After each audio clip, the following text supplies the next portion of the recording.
So how do you actually film a YouTube video? Let's break this down. I'm gonna give you 3 different ways that you can start filming YouTube videos today. But before we get into it, let's talk about gear. This is probably my #1 asked question on my channel. What's your camera? What's your microphone? What are your settings? How do you color grade? I'm gonna address all of that in this video. Now, am I gonna be that person that tells you that gear just doesn't ever matter? No. I make cinematic videos and I definitely couldn't do it without the camera equipment that I have. However, do you need it to start a YouTube channel? Also no. But you need something to film on, even if it's just your phone. Now, lucky for you, iPhone cameras are actually amazing. But let's go over how to make it look good when you're uploading it into YouTube. You know, so it's not all pixelated. We're gonna hop into your phone settings, you're gonna go to camera, then you're gonna put it on 4K, 24 frames per second. Then you're gonna scroll down to where it says enhanced stabilization and toggle that on. Then you're gonna go all the way to the bottom where it says lock camera and you're also gonna toggle that on. And all that means is that your camera will not shift focus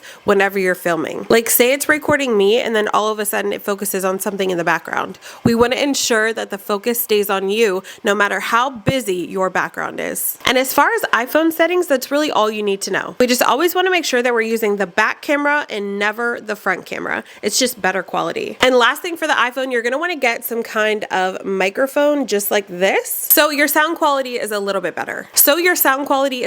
And if you want to get fancy, you can use what I have and get the DJI Mic 2. That's what it looks like. It's very easy to use, and as you can see, the sound quality is just chef's kiss. DJI, feel free to sponsor me at any time. I've bought so many of your products. But I will say the nice thing about the DJI mic is that it comes in like this rechargeable case like this. So when you stick the mic and the transmitter back in here, it automatically charges. The case stays charged for a good amount of time. I don't have to charge this very often. But I will say you don't need to drop hundreds of dollars on good sound quality. These iPhone microphones off of Amazon, and I'll link one down below for you, they are really good. Some of them are as low as like 20 bucks. You can't beat that. I usually film on the R6 Mark II. This is what it looks like. If you want to invest, it is a very quality camera. Has the flip out screen, which is very, very helpful. Filming on my main photography camera, which is the Canon R5. Now I will say both of these cameras are very expensive and you definitely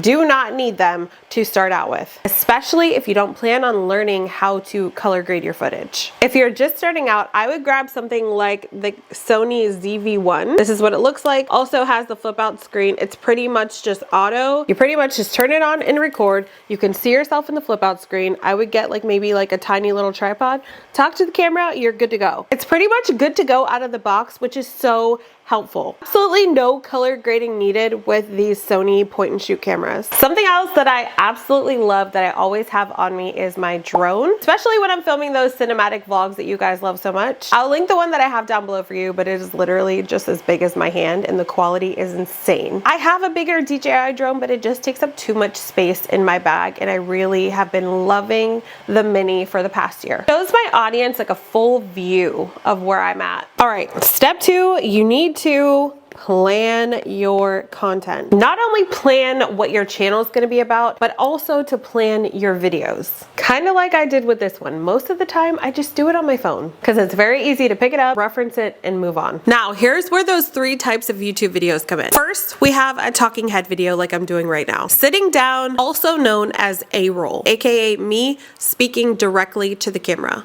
A few things I want you to remember when it comes to talking head videos. Number 1, you need to clean your area. Make sure your background is nice and clean. You can also get a light like I have right here to make it a little bit more interesting so it's not so dull back there. Number 2, your audio quality in every video really, but especially talking head videos, because they are harder to maintain retention, your audio quality has to be on point. So if you know you just want to do talking head videos or just sitting down directly speaking to the camera, you need to invest in great audio. Last thing I want you to remember is find a great light source. To my right is a huge window. And I always tell people if you don't want to buy fancy studio lights, which I have them and I never use them, natural light is the most flattering and it is my personal favorite. Next, you can vlog just like this by holding the camera and talking to the camera. Okay, my arm is literally shaking because the R5 is not meant for vlogging. It is so heavy.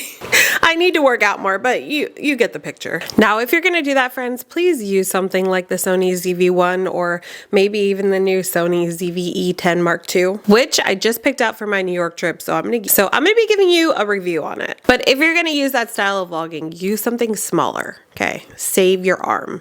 Now, I will say with that style of vlogging, people tend to feel a lot of pressure to constantly bring their camera out and talk to the camera, which can cause them to kind of overthink it and not bring their camera out at all because they don't want to be inconvenienced by constantly taking their camera out, talking to the camera every single time they're doing something. So if you don't want to constantly talk to the camera, I have a remedy for that. All right, if you actually want to be in the moment and you don't want vlogging to take up your whole life, but you still want to capture those beautiful memories, what you're going to do is you're going to film B-roll. Now, B-roll is anything other than talking to the camera. You can film your environment. That could be drone shots. That could be filming you just doing something around the house.